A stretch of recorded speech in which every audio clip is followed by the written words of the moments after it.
Hello and welcome to programme report card. मैं हूं अलीना फारूक शेख और प्रोग्राम में आज हम बात करेंगे लाहौर के कुछ तालीमी इदारों में जो खबरें सामने आ रही हैं हरासानी की, उससे मुतल्लिक क्या हो रहा है और क्या होना चाहिए उसके ऊपर। लेकिन सबसे पहले जिक्र करेंगे वज़ीर आज़म इमरान खान के कौमी असम्बली में खिताब का। तो एक हफ्ते में दूसरी बार है वज़ीर आज़म ने कौमी असम्बली में खिताब किया है, लेकिन खिताब के दौरान अपोजिशन ने वज़ीर आज़म की तकरीर का मुकम्मल बॉयकॉट किया। वज़ीर आज़म ने बहरहाल अपोजिशन को खूब तनकीद का निशाना बनाया। इन्होंने कहा कि सारे लीडर बाहर जाकर ख़ुद को बचाने के लिए कहते हैं कि हम लिबरल हैं। मज़ीद कहा कि इनका कोई दीन ईमान ही नहीं है, पैसे के लिए ये कभी ख़ुद को मजहबी बना लेते हैं, कभी लिबरल बना लेते हैं। ये लोग लिबरल हैं लेकिन लिबरली करप्ट हैं। जबकि उन्होंने कहा कि मैं कौम को रियासत मदीना का मतलब समझाऊंगा और मैं समझाता आया हूँ। उन्होंने कहा कि ये लोग चाहते हैं कि हुकूमत जल्द चली जाए ताकि इनकी चोरी बच जाए। अगर वज़ीर आज़म ने कहा कि मैं माइनस हो भी गया या -1 हो भी गया तो किसी करप्ट को नहीं छोड़ेंगे मेरे पार्टी वाले। अब इस तमाम तर मामले पर अपने एनालिस्ट से हमारा सवाल कुछ यूँ है कि वज़ीर आज़म इमरान खान के बयान और आज की तकरीर किस हद तक दुरुस्त, इसको समझते हैं हमारा पैनल। और पैनल पर आज हमारे साथ हैं हसन निसार साहब, मज़हर अब्बास साहब, इरशाद भट्टी साहब, बाबर सत्तार साहब, महमूद सरफराज साहिबा, बेनज़ीर शाह साहिबा भी हमें ज्वाइन कर रही हैं। और क्योंकि बार बार नज़रिए की बात की वज़ीर आज़म इमरान खान साहब ने, बात की कैसे वो नया पाकिस्तान और नई हिकमत अमली लेकर अब आ रहे हैं, तो it's only fair Hasan Nisar sahab हम आपसे स्टार्ट करें। क्या समझते हैं इमरान खान साहब का बयान कितना दुरुस्त है? ये जुज़वी तौर पे कुछ बातें तो अलीना दुरुस्त कही हैं उन्होंने, इसमें तो कोई शक नहीं है। लेकिन ये बात मुझे समझ नहीं, ये इससे अजीब सा इशारा मिलता है कि अगर मैं हो भी गया, और दूसरी बात ये है कि मेरी पार्टी वाले नहीं छोड़ेंगे। मतलब पार्टी वाले में से कौन नहीं छोड़ेगा जी, मुझे समझाएं। जाहिर है अगर रिप्लेसमेंट होती है तो मुराद सईद जैसा कोई मुहिमजू और जंगजू को नौखेज लड़का तो नहीं हो सकता ना, जज्बाती। ये बात करना है कि वो नहीं छोड़ेंगे, थोड़ा सा कंफ्यूजन है इस तकरीर में। मेरी बदनसीबी कि मैं सुन नहीं सका, जो आपसे सुना, अगर पूरी सुनी होती तो मैं बेहतर तबसरा कर सकता था। लेकिन ये थोड़ा कंफ्यूजन है इसमें, और बाकी वो थोड़ी घिसी पिटी है, बस मिक्सचर सा ही है, कोई ख़ास बात नहीं है इसमें, काबिल ज़िक्र बात कोई नहीं जी। मज़हर अब्बास साहब, ख्वाजा आसिफ की तरफ इशारा किया वज़ीर आज़म ने और कहा कि ये बाहर जाकर अमरीकियों के सामने बड़े लिबरल बन जाते हैं सूट बूट पहन के, और कहते हैं कि मुझे बचा लो, मैं बहुत लिबरल हूँ, बाकी सारे जो हैं वो इंतहा पसंद है। साथ ही कहा कि इनका कोई दीन ईमान ही नहीं है। देखिए, खैर दीन ईमान का फ़ैसला तो इमरान खान तो नहीं कर सकते, किसी के दीन ईमान का फ़ैसला, और ये इस तरह के बयानात देने भी नहीं चाहिए। लेकिन आज वज़ीर आज़म पिछली तकरीर के मुकाबले में मुझे ज़्यादा पुरएतमाद नज़र आए। आज की तकरीर में वो इन स्विंग भी करा रहे थे, आउट स्विंग भी करा रहे थे, यॉर्कर भी करा रहे थे। बदकिस्मती से सामने बैट्समैन कोई नहीं था क्योंकि अपोजिशन वॉकआउट कर गई थी। वैसे ऐसी अपोजिशन भी किस्मत वालों को मिलती है। लेकिन अपोजिशन को होना चाहिए था, बैठना चाहिए था, इसमें कोई हर्ज नहीं है। वज़ीर आज़म जितनी भी उससे ज़्यादा सख्त तकरीर आप कर देते। जो कंटेंट है जिसका एक इशारा हसन निसार साहब ने कहा कि ये साइन ऑफ वीकनेस होती है जब आप ये कहें कि अगर मैं -1 हो भी गया। इमरान खान जब कप्तान नहीं रहते तो टीम का डिक्लाइन शुरू हो गया था, और चीज़ें अब भी अगर इमरान खान फ़र्ज़ करें, बल तो -1 फार्मूला कभी भी मेरी समझ में नहीं आया, और हमेशा ये चीज़ जो है ये इस चीज़ को मेरा ख्याल है रोकना चाहिए। लेकिन क्यों कहा उन्होंने ये बात? ये एक हफ्ते में उनका तीसरा खिताब है। पहले उन्होंने पार्लियामेंट से एड्रेस किया एक हफ्ते पहले, फिर उन्होंने इतवार के रोज़ जो है वो PM हाउस में खिताब किया, और आज। अब अगर आप पिछले 2 साल में इमरान खान ने कितनी मरतबा पार्लियामेंट से खिताब किया है और इस एक हफ्ते के खिताबात का जायज़ा लें तो पता चलेगा कि शुरू में लग रहा था कि प्रेशर में हैं, और उसकी बाद जो उनकी एक्टिविटीज़ हैं वो देखें, वो गैर मामूली एक्टिविटीज़ हैं। MNAs से किस तरीके से मिलना, जो नाराज़ MNAs पार्टी के MNAs हैं उनको बार बार बुला के उनसे मुलाकातें करना, फिर इत्तेहादियों को मनाना, ये सारी चीज़ें जो आज से कुछ अरसे पहले जहांगीर तरीन किया करते थे वो अब इमरान खान को ख़ुद करना पड़ रहा है। ये जो चीज़ें हैं कि मगरिब को मैं इनसे बेहतर जानता हूँ, इस बात में तो कोई दो राय नहीं है कि इमरान खान मगरिब को इन सारे लोगों से बेहतर जानते हैं। और ज़ाहिर है क्रिकेट में वो मुख्तलिफ़ ममालिक का दौरा करते रहे हैं, उस ज़माने के इमरान ख़ान और आज के इमरान ख़ान में ज़मीन आसमान का फ़र्क है, तो इसमें तो कोई शक नहीं है कि इमरान ख़ान इन सबसे ज़्यादा बेहतर जानते हैं। लेकिन इमरान ख़ान को फोकस किस चीज़ पर है? 2 साल हो गए, रियासत मदीना की एक ईंट भी रखी है उन्होंने। 2 साल हो गए इंसाफ मॉडल टाउन से लेके साना साहिवाल तक रियासत मदीना के सरबरा के तौर पे उन्होंने क्या इक़दाम किए? मॉडल टाउन के लोगों को कितना इंसाफ दिला दिया उन्होंने? साहिवाल के लोगों को कितना इंसाफ दिला दिया उन्होंने? तो जब हम ये बात करते हैं और इतनी बड़ी बात करते हैं, तो आप कम से कम ये ज़रूर कहें कि हाँ मैंने बुनियाद रख दी है।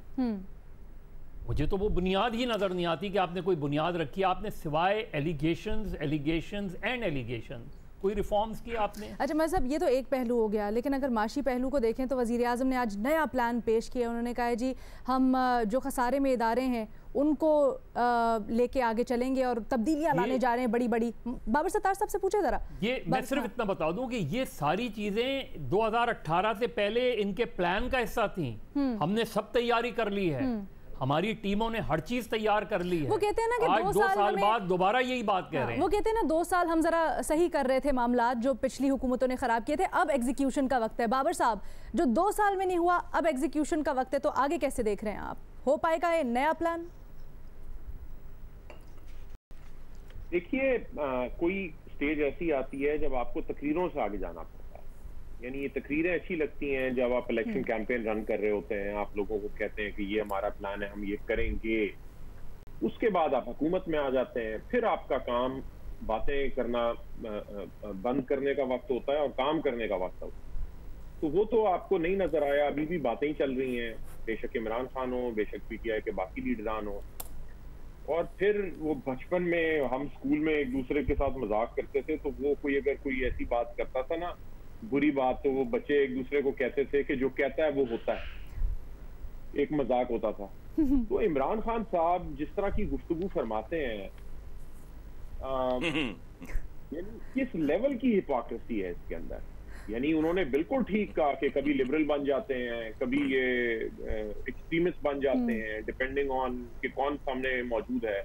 अभी इनकी अपनी वीडियोस चल रही हैं, बाहर जाते हैं तो कोई बात कर देते हैं कि कोई शख्स जो किसी की जिम्मेदार है बात के लिए वो टेररिस्ट है, फिर उसामा बिन लादेन को खड़े होके वो शहीद डिक्लेयर करते हैं नेशनल असेंबली के फ्लोर के ऊपर।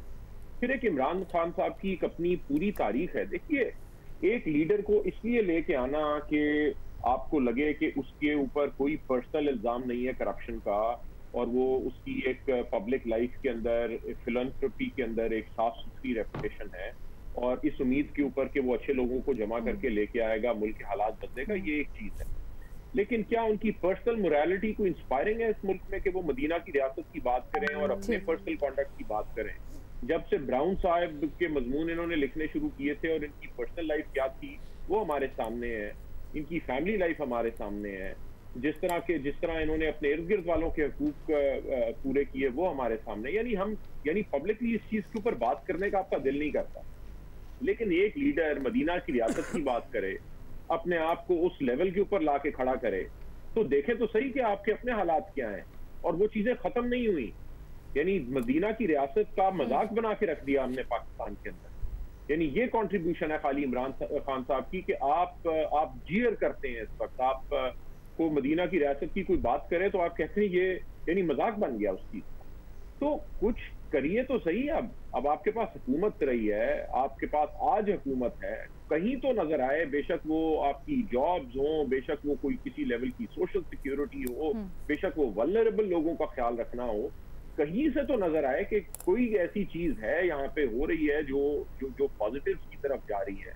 आपने कोई अकाउंटेबिलिटी का काम किया हो, अपने घर से कोई कहानी शुरू की हो, कोई पार्टी में कोई अकाउंटेबिलिटी हुई हो, कोई आपके मिनिस्टर्स की कोई अकाउंटेबिलिटी। ये तो जो फिल्म चला रहे हैं ये तो हम देख रहे हैं ना 90s से। मतलब आपको लगता है कि कुछ वही मजहर अब्बास साहब वाली बात थी, 2 साल में बुनियाद तो रखते थे, फिर आगे देखते कि क्या है क्या नहीं है। बेनज़ीर की तरफ पॉइंट लेके चलते हैं, आपको क्या लगता है बेनज़ीर? अलीना, पहले तो जब मैंने तकरीर सुनना शुरू की तो मैंने कहा शायद वो वजाहत करेंगे इस तकरीर में, वो जो पिछली तकरीर में उन्होंने एक बात की थी जिसमें उन्होंने उसामा बिन लादेन को शहीद कहा था। लेकिन उन्होंने उस पर भी कोई बात नहीं की। मैंने कहा शायद मैं तो बल्कि कहूँगी कि उनको माफ़ी मांगनी चाहिए थी उन पाकिस्तानियों से जिनके प्यारे शहीद हुए हैं अलकायदा की वजह से, लेकिन उन्होंने उस पर कोई बात नहीं की।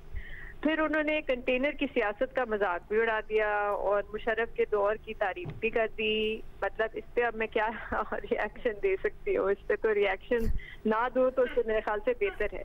देखिए अलीना, ऑपोजिशन का तो काम ही होता है कि वो तनकीद करे, उसको कहते ही ऑपोजिशन इसलिए है, और वो वही कर रही है पार्लियामेंट में आके। हुकूमत का काम या क्या फर्ज बनता है इस वक्त इन एक्स्ट्रा ऑर्डिनरी टाइम्स में, जब एक पेंडेमिक है, आप जिम्मेदारी से सोच समझ के ऑपोजिशन को एतमाद में लेके आगे बढ़े, एक स्ट्रेटेजी बनाए, जिसका वजीर आजम ने एक दो दफा बात भी की थी। 1-2 महीने पहले उन्होंने ये कहा था कि हम ऑपोजिशन को साथ लेके एक स्ट्रेटेजी बनाएंगे, इस वबा से कैसे मुकाबला करना है, इस वायरस को खत्म कैसे करना है, लेकिन वो आज तक हमने नहीं देखा। एक और चीज मुझे बड़ी इंटरेस्टिंग लगी, वो हेल्थ केयर वर्कर्स की बार बार बात करते हैं, डॉक्टर्स जहाद लड़ रहे हैं, डॉक्टर्स जहाद लड़ रहे हैं। आज तक आपने एक तस्वीर देखी हो वजीर आजम की कोई यंग डॉक्टर्स एसोसिएशन के साथ, पाकिस्तान मेडिकल एसोसिएशन के साथ, किसी डॉक्टर के साथ, किसी नर्स, किसी पैरामेडिक के साथ आज तक नहीं आपने देखी। देखिए ये जो यूनिटी जो है इस वक्त नेशनल यूनिटी की बहुत सख्त जरूरत है। फिर से मैं कहूंगी ये एक्स्ट्रा ऑर्डिनरी टाइम्स है, और जिन ममालिक ने इस वायरस से कामयाबी से मुकाबला किया वहां पे एक किस्म की नेशनल यूनिटी थी, जैसे कि मिसाल के तौर पे साउथ कोरिया में, और जिन ममालिक में यूनिटी नहीं थी, जहाँ पे सियासत की जा रही थी इस वायरस पे, जैसे अमेरिका में, लेकिन बेनज़ीर वज़ीर आज़म ने आज भी कहा, उन्होंने कहा हम बड़े साफ है अपने विजन में, हम कोई कंफ्यूजन का शिकार नहीं है। अगर उन पे होता तो वो लॉकडाउन भी ना करते। उन्होंने कहा इन लोगों ने दूसरों को देख के फटाफट लॉकडाउन कर दिया। नहीं तो ये कंफ्यूजन नहीं है, आप तो यही शुरू दिन से कह रहे हैं कि, वैसे मैं ये जरूर बात कहूंगी कि वो शुरू से एक ही बात कह रहे हैं, मैं लॉकडाउन नहीं करूंगा, नहीं करूंगा, नहीं करूंगा, लेकिन वो लॉकडाउन लग जाता है। आज अभी मुझे थोड़ी देर पहले एक नोटिफिकेशन आया पंजाब गवर्नमेंट से कि जो पंजाब में लॉकडाउन है, वो जो हॉटस्पॉट उन्होंने बंद किए हैं, वो 15 जुलाई तक एक्सटेंड हो गया है। तो ये कंफ्यूजन नहीं है, आप कुछ कह रहे हैं और आपकी हुकूमत कुछ और कर रही है, लेकिन उन्होंने रेजिस्ट जरूर किया है, ये उनको क्रेडिट जरूर जाता है कि वो जितना भी हो सके वो लॉकडाउन को रेजिस्ट करें। एक छोटी सी मैं चीज अलीना यहाँ पे जरूर कहूंगी कि देखिए ऑपोजिशन पे चले तनकीद कर रही है, आपके अपने इत्तेहादी आपके खिलाफ ऑपोजिशन कर रहे हैं, आपके अपने एमएनएज आपके खिलाफ, पार्टी के एमएनएज ऑपोजिशन कर रहे हैं। आज डॉन में एक स्टोरी आई है, उसमें एमएनएज जो है पीटीआई के अपने, उसमें लिखा हुआ है कि उन्होंने वजीर आजम से पूछा कि आपके आसपास हर वक्त नॉन इलेक्टेड मेंबर्स होते हैं, इलेक्टेड एमएनएज नहीं होते। फिल्डैट की एक रिपोर्ट आई थी, फिल्डैट के इदारा है, उन्होंने कहा है कि वजीर इलेक्टेड एंड अनइलेक्टेड की आप बात करिए ना बेनज़ीर, ये भट्टी साहब बड़ी दफा पहले उठा चुके हैं। नहीं, मैं ये जरूर ये फिगर जरूर मैं देना चाहूंगी कि पूरी पाकिस्तान की हिस्ट्री में कभी इतने ज्यादा स्पेशल असिस्टेंट कैबिनेट में और काबीना में नहीं हुए जितने अभी हैं। भट्टी साहब से पूछते हैं ना, भट्टी साहब बिल्कुल खामोश सर झुका के बैठे हुए, क्यों भट्टी साहब? कंफ्यूज हूँ मैडम शेख। अच्छा, तकरीर इंजॉय भी कर रहा हूँ और तकरीर से पहले 22 महीने देखकर कंफ्यूज भी हूँ। एक पंजाबी का शेर है, जे मैं वेखा तेरे अमला वल्ले, जे मैं वेखा तेरे अमला वल्ले ते कुछ नहीं तेरे पल्ले, जे वेखा तकरीरां वल्ले ते बल्ले बल्ले बल्ले। आज जो तकरीर की वो कमाल की मुझे इसमें एक खुशी हुई कि पुराना इमरान खान मुझे नज़र आया, और ये बाबर सत्तार साहब जो हमें रोज़ाना मुझे हल्की सी ढोलकी पर याद दिलाते हैं कि तब्दीली वाले तेरा क्या हाल है, तो कि आज मुझे वो इमरान खान भी वो पुराना तब्दीली वाला नजर। हम बाहर भी निकले ना तो लोग आहिस्ता से सवाल पूछते, हाँ भाई भट्टी साहब, हाँ भाई भट्टी साहब तब्दीली दा की बनया, यानी ये भी हम रोज लेफ्ट राइट से देखते हैं। तो मैं उन सारों को कहता हूं कि भट्टी तब्दीली का ख्वाब देखता रहेगा एंड तक, कोई पिछतावा नहीं। हाँ, अब तो बड़ी तब्दीली आने वाली है ना भट्टी साहब। आज तो वजीर आजम ने कहा है अब तो बड़ी चेंजेस लाएंगे हम, नया प्लान उन्होंने पेश किया है। इफ्तिखार आरिफ साहब का शेर, मैडम शेख इफ्तिखार आरिफ का शेर है कि आसमानों पर नजर कर, अंजमो महताब देख, सुबह की बुनियाद रखनी है तो पहले ख्वाब देख। हम ये तब्दीली के ख्वाब देखते रहेंगे। अच्छा, वो जो वज़ीर आज़म साहब ने कुछ चंद बातें की आपकी इजाज़त से कि -1 हुआ भी तो NRO नहीं मिलेगा, कुर्सी पर भरोसा नहीं, अल्लाह पर भरोसा है। अपोजिशन की बातें माइंड नहीं करता क्योंकि ये मैटर नहीं करते। अच्छा, इसके अलावा जो उन्होंने एक कहा, स्टॉक एक्सचेंज हमले में भारत मुलव्वस है, मकसद पाकिस्तान को गैर मुस्तहकम करना, दहशतगर्दों का मंसूबा था मुलाजमीन को यरगमाल बनाना, मईशत चैलेंज है, बड़ी मेहरबानी आपने भी सोचा, इदारों में इस्लाहत के लिए तैयार हैं, बड़ी देर कर दी मेहमान आते आते। PIA स्टील में, रेलवे में माफिया बैठे हैं, ऐसा माफिया कि PIA में 11 सालों में 10 चीफ एग्जीक्यूटिव अंदर वालों ने केस करके हटा दी। 2008 में स्टील मिल 8 अरब रुपए पड़े हुए थे। ये आमर डिक्टेटर का दौर था, बुरे आमर डिक्टेटर मुशर्रफ का। अब 250 अरब खसारे में है, 34 अरब तो हम बंद स्टील मिल को तनख्वाहों में दे चुके हैं। अच्छा, शुगर कार्टल, निजी बिजली घर माफिया, डाकू, हिसाब, 29 अरब सब्सिडी, 9 अरब टैक्स, शुगर मिलों का मकसद ब्लैक का पैसा वाइट करना, अपोजिशन है। अच्छा, जहां अब आ जाए अपोजिशन पे, ये जो अपोजिशन वॉकआउट कर गई है मैडम शेख, मैंने जो इतलात मिली हैं वो यही हैं कि ये भी मनसूबा बंदी का बाकायदा हिस्सा था। अब अल्लाह आलम ये सही है या गलत है, अभी इसको कंफर्म नहीं किया कि आप खुलकर खेलें, हम जरा ग्राउंड से बाहर पानी शानी पी के वापस आते हैं।